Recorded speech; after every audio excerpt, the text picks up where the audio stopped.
Hi everyone! Welcome to my channel. Always remember, ignorance of the law excuses no one. This is Legally Engineer. So, nandun na tayo sa pang-anim, no? The mode of extinguishment and obligation. Yes. So, Section 6, Novation, starting at Article 1291. So, obligations may be modified by first, changing their object or principal conditions, second, substituting the person of the debtor, and last, subrogating a third person in the rights of the creditor. Alright, so we have to define now novation. Ano ba itong novation? Novation is the total or partial extinction of an obligation through the creation of a new one which substitute it. It is the substitution or change of an obligation by another which extinguishes or modifies the first either by changing its object or principal conditions, or by substituting another in place of the debtor, or by subrogating a third person in the rights of the creditor. So may dual function ang novation. Yes. So novation is a contract containing two stipulations. One is to extinguish or modify an existing obligation, and the other is to substitute a new one in its place. So, yun ang unique sa novation eh. After mong in-extinguish yung obligation, nag-create ka ng bago. Oo. Yun yung Yan kakaiba nga, sa kanya. pagkatapos mong iwanan yung isa, nagkaroon ka na ng ulit ng bago. Mga-apply din pala ang novation sa ganyang context. So, yun ang una, okay. you-extinguish your relationship, Bago ka mag-create ng bago. tapos nag-create ka ulit ng pareho. Tama naman. May kapalit, Pwede naman. oo, pwede Pwede naman. Mas masama yung pareho. Pero may Sabay. ipinalit ka. Kung baga may iniwan ka, pero may pinalit ka kaagad, may reserva ka kaagad. Pero in-extinguish naman niya muna eh. Oo. Naniniwala ka ba sa Oo. 3-month rule? Hindi. So okay lang tong novation. Oo, okay naman. Basta i-extinguish mo muna yung Oo, una. extinguish Mahirap. mo muna Paano yung ba una? extinguish? Pinatay mo pala. Huwag naman. Huwag ay, naman din. wag. Magbawal yun din. Oo. Magiging Oo. criminal kayo. Iniwan mo lang. Iwan mo lang siya na duguan. Oo. Okay, there are different kinds of novation according to the subject. Yan, yung Ano- subject ano- tayo ano ba? mag-focus. Mm. Yun yung real or objective. Meron tayong personal or subjective. At meron din tayong mix. Yung real or objective, yun yung paragraph 1. Yung when the object or principal conditions of the obligation are changed. Yung object, okay. Oo, yung real or objective. Yung personal or subjective, yun yung second and third doon sa enumeration sa Article 1291. Oh, pag personal, when the person of the debtor is substituted or when a third person is subrogated in the rights of the creditor. Yung mix naman is when the object and or principal conditions of the obligation and the debtor or the creditor or both parties are changed. Yan. So, tatlo yan ha. Oo, tatlo. Bibigyan natin ng example para maintindihan yung una. As regards real novation, halimbawa, si S, nag-agree siya to deliver to B a car. Later, they entered into another contract whereby instead of S delivering a car, he would deliver 10 air conditioners. Yes. In that case, the obligation to deliver the car is extinguished Yes. by the obligation to deliver the 10 air Air conditioners. conditioners. The change may involve the principal terms of the obligation. In that case, that is real novation. Novation. Bakit real nga ulit, Attorney Oy? Kasi it involves the change in the object or principal conditions of the obligation. In that case, ang object ng una car, sa pinalitan hindi pala, yain na, wag ng car, 10 air conditioning conditioner. units. Okay, so, kaya real novation yun. Real novation. Let's go to personal novation. Halimbawa, if after the constitution of the obligation, both parties agreed that the creditor C will substitute for, let's say, S, or that D will be subrogated in the rights of B, then there is personal novation in that case because Because C becomes the new debtor or D, the new creditor as the case may. so hindi involved dito yung object. It involves the Parties, parties, the parties change in the themselves. parties. So pag ang nagbago sa novation ay yung parties Yung themselves, person ng debtor and creditor, so personal. Kaya nga personal personal, novation. tas yung real or objective, hindi Real object. Okay. So, That's mixed the novation naman, if the agreement of the parties is that S will deliver to D the 10 air conditioners instead of S delivering a car to B, then there is a mixed novation. Dito mix, may change in the principal condition or object of the obligation, and there is also a change in the person of the Parties. debtor and the creditor or the parties. So mix. Mix. Now, just like any other mode of extinguishing an obligation, important ang requisites. So what Yes. are the requisites of novation? So the requisites of 1292. novation under Article 1292, first, there must be a previous valid obligation. Talaga yan. Pangalawa, there is capacity and intention on the part of the parties to modify or extinguish the obligation. Pantatlo, the modification or extinguishment of the obligation. And fourth, the creation of a new valid obligation. So, Attorney Maralit, is novation presumed? Definitely not. Yes, definitely not. Definitely not. Novation is not presumed. It must be clearly and unmistakably established either by the express agreement of the parties or acts of equivalent import. Kung gusto mong tapusin yung Yan. meron at mag-create ka ng Yung bago, bago. bawal ang ghosting. Oo. Tatandaan niyo yan, ha? Ano mo naman, at least man lang, magsabi ka naman, magpaalam, para may closure. Closure, yun na lang yun. Kapag walang closure, ay hindi pwede. Walang presumption of novation. Oo. Ay, bawal Kasi ang nga ghosting. sabi dyan, it is imperative that it be so declared in unequivocal terms. Totoo. Ibig sabihin ng unequivocal, dapat clear terms. Ano ba, Or- tapos na tayo. Sinabi mo gano'n. Oo. Tapusin na Tapos natin na to, na, at oo. least. Diba? Pero yung tipong basta laging chat ng chat, biglang nawala na. Oo, Ghosting. Huwag naman ganon. Walang novation yun. Huwag naman ganon. Ganun. Ha? Okay. Oo. So again, dapat siya ay clearly and unmistakably established either by the express agreement of the parties or acts equivalent of equivalent import, and the burden of showing novation is on the party who claims its existence. So ganun pala yun. Kung ikaw nag-claim na tapos na kayo, you have the burden of Oo, yung by unequivocal terms or kaya there is incompatibility of the two Ay, oo, obligations with hindi each naman. other in every material respect. There must be incompatibility. Eh, syempre, pag may bago ka na, incompatible na yun. Paano kung twins? Compatible. Joke lang. Okay. Now we have to test the incompatibility between two obligations or contracts. Okay. There's a test. Okay. The test is whether they can stand together, each one having an independent existence. But if they cannot stand together, then They are incompatible. Papayag ka ba naman na dalawa stand Oo. together? Example? Example, nanggigigil ako. Example. Nanggigigil ko ako sa Oo. time mapunta dito. Oo. Si S nag-agree to deliver to be a car on, let's say, November 10. Subsequently, a second agreement was entered into whereby S would deliver a truck on November 10. Is there innovation? There is no novation because it is not so declared expressly by the parties in their second agreement, and the two obligations are not incompatible with each other because each can stand separately. Pwede ka namang magkaroon ng kotse at the same time meron ka rin truck. Oo. So they are not incompatible. Suppose, however, attorney, the Oo. obligation of S is to construct a house on a certain parcel of land. Oo. Subsequently, si S nag-agree siya to construct an apartment on the same parcel of land. Oo. Okay. The area of the land is such that both the house and the apartment as per the building plans cannot be constructed on the same site.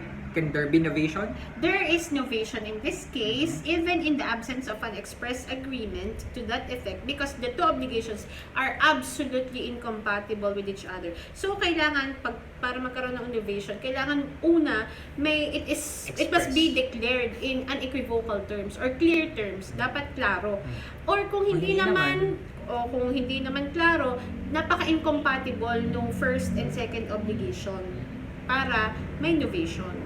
Okay, in the example we've just given, hindi mo pwedeng on the same parcel of land, nandun na yung bahay, tapos nandun pa rin yung apartment. So, clearly, there is incompatibility in that case. And there is novation, even in the absence of express agreement between the parties. Yes. And there are different kinds of novation, personal novation to be exact. Yes. So, meron tayong substitution and subrogation. Substitution when the person of the debtor is substituted.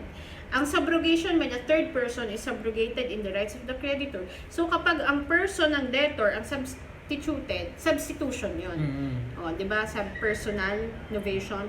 Kapag naman yung third person is subrogated in the rights of the creditor, the proper term is subrogation. Okay. So, ito, nakakalito to. Yan, oo. It is very important. Yes, there are different kinds of substitution. Litong-lito dito ang mga estudyante. Oo. Expromission and and delegation. delegation. Okay. Ito yung Article 1293, and 1293 speaks of substitution, which in turn may be, yung substitution na binanggit kanina ni Attorney Uy, expromission, delegation. Ano ang expromission? Yes. Expromission, Expromission or that which takes place when a third person of his own initiative and without knowledge or against the will of the original debtor assumes the latter's obligation with the consent of the creditor. It logically requires the consent of the third person and the creditor. so, siya yung pumalit sa debtor. Oo. Na So, hindi dun alam. sa old debtor, so, it is essential that the old debtor to be released from his obligation.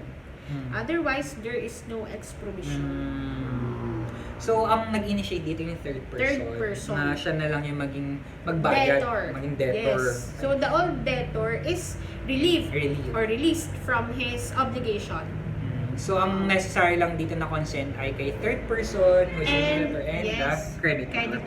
Ang pinagkaiba nito sa delegasyon. Ang delegasyon, that which takes place when the creditor accepts a third person to take the place of the debtor at the instance of the latter. Ito naman, initiative ito ng old debtor. Oh. And the creditor accepts a third person to substitute the person of the old debtor through the initiative of that old debtor. Kanina, ang expromission through the initiative of the third person. Without the knowledge of Without the the debtor. knowledge Or of even against his will. even against his will. Ang delegasyon, ang may initiative dito is yung old debtor. Yun. So, in delegation, all the parties, the old debtor, the new debtor, and the creditor must agree. Yan. Dapat may concurrence of all the consent of the old debtor, new debtor, and the creditor. But in substitution, Attorney Uy, whether it expromission or delegation, necessary ba ang consent ng creditor? In either of the two modes of substitution, the consent of the creditor is an indispensable requirement, meaning necessary lagi. Laging may consent yan ng creditor. Hindi pwedeng hindi. Yes. Okay, example, si X and Y, bumili sila from S, a parcel of land with an unpaid balance. X cannot avoid liability on the ground that he had transferred his interest in the property to Y. Yes. Why? Such transfer cannot affect the relation between X and Y on the one hand and S on the other, since S is not a party to the agreement between X and Y. So X must show that S, or the third person, gave his consent to the assumption by Y of his share of the unpaid balance of the purchase price. Take note of that. Now, meron bang rights yung new debtor dito? Kasi sa both instances kasi nagkakaroon ng new debtor, yung third person. Ang tanong na lang dito, may karapatan ba si new debtor na nagbayad? In expromission, payment by the new debtor, ito yung third person, gives him the right to beneficial reimbursement under the second paragraph of 1236. Okay, yun yung payment kanina.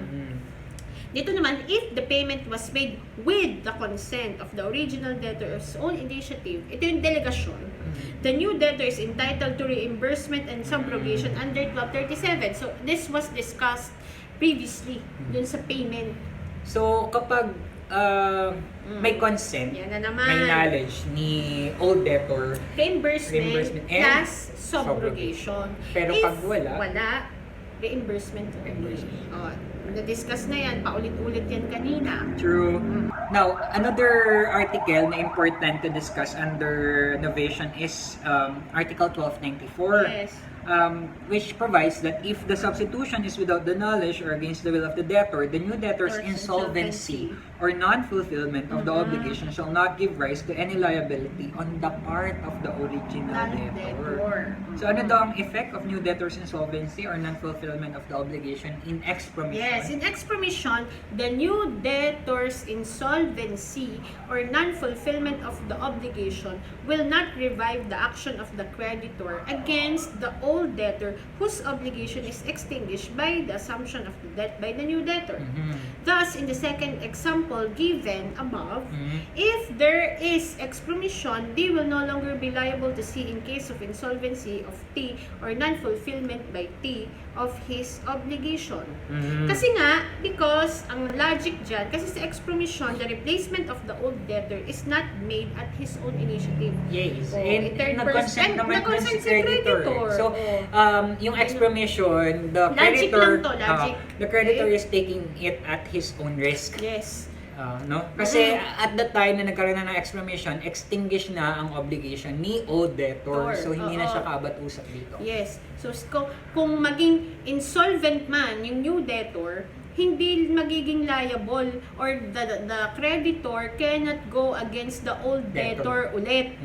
Kasi nga, release na from liability. Kasi, ang reason din dyan, ako naman as old debtor, hindi naman ako nag-consent o hindi naman ako nag-initiate na palitan mo ko. Bida-bida ka, pinalitan mo ko. Ikaw naman creditor, you accepted.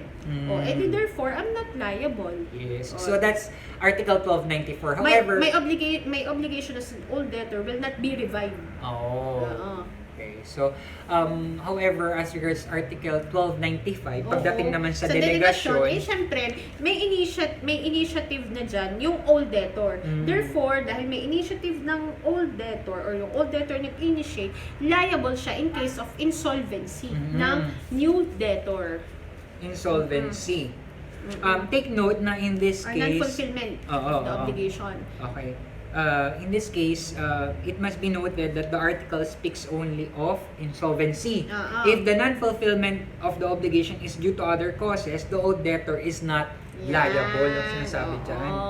So the general rule is that the old debtor is not liable to the creditor in case of the insolvency of the new debtor, except first, when the said insolvency was already existing and of public knowledge, although it was not known to the old debtor at the time of the delegation. Or, the insolvency was already existing and known to the debtor, although it was not of public knowledge at the time of the delegation. And the exceptions are intended to prevent fraud on the part of the Old debtor. Example, Attorney Wade. So, the debtor owes the creditor 10,000 pesos. Then, the debtor proposed to the creditor that the third person would substitute him as the debtor. So, and the creditor agreed to the proposal. Whose Delegation initiative? yan. Delegation. The old debtor. Okay? If at the time of the delegation, the third person was already insolvent, but his insolvency was neither of public knowledge nor known to the, ibig sabihin, walang knowledge si original debtor of the insolvency, then the debtor or the old debtor is not liable. Neither is the old debtor liable if the insolvency of T took place after he delegated his debt. It is believed that the debtor is also not liable if the creditor had knowledge that T was insolvent at the time was delegated to him. Yan na, the creditor assumes risk. Tsaka esto. Oo. May esto By pa his rin yan. acceptance. Tinanggap mo, alam mo namang insolvent. Insolvent, okay? So, what are the effects of novation on accessory obligations? Discuss yan under Article Ayan. 1296. So, Article 1296, it follows the general rule that the extinguishment of the principal obligation carries with it that of the accessory obligation. It provides, however, an exception to that rule. In case of an accessory obligation created in favor of a third person, which remains in force unless said third person gives his consent to the novation. Kasi, in that case, the third person should not be prejudiced by the act of another without his consent. So, kailangan kunin din yung consent ng third person. So, Attorney Uy, under 1297 naman. So, it pertains to the effect where the new obligation is void. So, if the new obligation is void, the original one shall subsist unless the parties intended that the former relation should be extinguished in any event. So it stresses one of the essential requirements of innovation. Yung huling requirement, di ba? Sabi natin kanina, the new obligation must be valid para maging valid din yung novation so as to extinguish the obligation. So the general rule is that there is no novation if the new obligation is void, and Yes. therefore the original one shall Subsist. Reason because the second obligation being inexistent, it cannot extinguish or modify the first. To the rule is accepted the case where the parties intended that the old obligation should be extinguished in any event. Pwede naman Yes, kasi oo. Yun. So, ang general rule, kapag the new obligation is void, so the original one subsists. You will revive the original obligation unless the parties intended that the old obligation should be extinguished in any event. That's in the case in case the new obligation is void. Void. However, what if it's merely voidable, Attorney Uy? Yes, if the new obligation is only voidable, remember void is different from voidable. So voidable means valid until annulled, di ba? So, kapag voidable ang new obligation, novation can take place. Pwede. But the moment it is annulled, the novation must be considered as not having taken place and the original one can be enforced unless the intention of the parties is otherwise. So take note of that, very important provision of the law. So, Okay. Now, under Article 1298, this talks about the effect where the old obligation void or voidable. Ito naman, yung old obligation naman. na pinag-uusapan. Yung kanina new obligation. Ito naman, what is the effect if the old obligation is void or voidable? A void obligation cannot be novated because there is nothing to novate. However, if the original obligation is only voidable, ito na naman tayo, the novation is valid. Pwede din. Basta voidable pwede before ma-annul. Or pwede rin namang na-ratify. Or pwede din na-ratify. Imbis na i-annul, ni-ratify. So pwede. So, Novation. yes. It is valid. Halimbawa, si seller S agreed to deliver prohibited drugs to B, the buyer. Later on, it was agreed that the seller would pay B 100,000 pesos instead of delivering the drugs. In this case, may innovation ba dyan, Attorney Uy? The novation is void because the original obligation is void. O yung delivery or selling of drugs that is legally impossible. Yes. And requisite of so void. valid novation is that there must be a previous valid obligation. And So kung ang original obligation is ay void, so wala tayong papalitan. Wala Wala. tayong papalitang There's obligation. nothing to novate. Yes. Suppose, however, CS was induced through fraud committed by B to sign a contract whereby S obliged himself to deliver a car to B. Subsequently, it was agreed between S and B that S would give 100,000 pesos to B instead of the car. So in this case, can there be novation? Pwede, kasi voidable lang naman yung original obligation. Bakit nga voidable? Kasi Dahil na fraud. It was induced by fraud. So, kaya yan ay voidable. As it has not yet been annulled at the instance of S, ibig sabihin, it is valid until annulled, the second contract is valid. Pero kung prior to the second obligation is na-annul na nga yung previous obligation. So, wala na. Right? There's no novation. Alright, take note. Alright, so let's proceed with Article 1300 and it pertains to subrogation. Ano ba yung subrogation, Attorney Uy? So, subrogation is the substitution of one person in the place of a creditor with reference to a lawful claim or right, giving the former all the rights of the latter, including the right to employ all remedies to enforce the payment. So, sinasubstitute mo yung one person, the subrogee, in place of a creditor, the subrogeur. Okay, subrogee, subrogeur. And there are different kinds of subrogation, guys. There is conventional and legal subrogation. So, conventional, when the subrogation takes place by the agreement of the original party and the third person. Kapag naman legal, when when subrogation takes place without the agreement but by operation of law. And conventional subrogation must be clearly established in order that it may take place, and legal subrogation is not presumed except in the cases expressly provided by law under Article 1302. Let's proceed with 1301. Conventional subrogation Yes, of the third person requires the consent of the original parties and of the third person. Okay. So, bakit ba kailangan ang consent ng mga yan?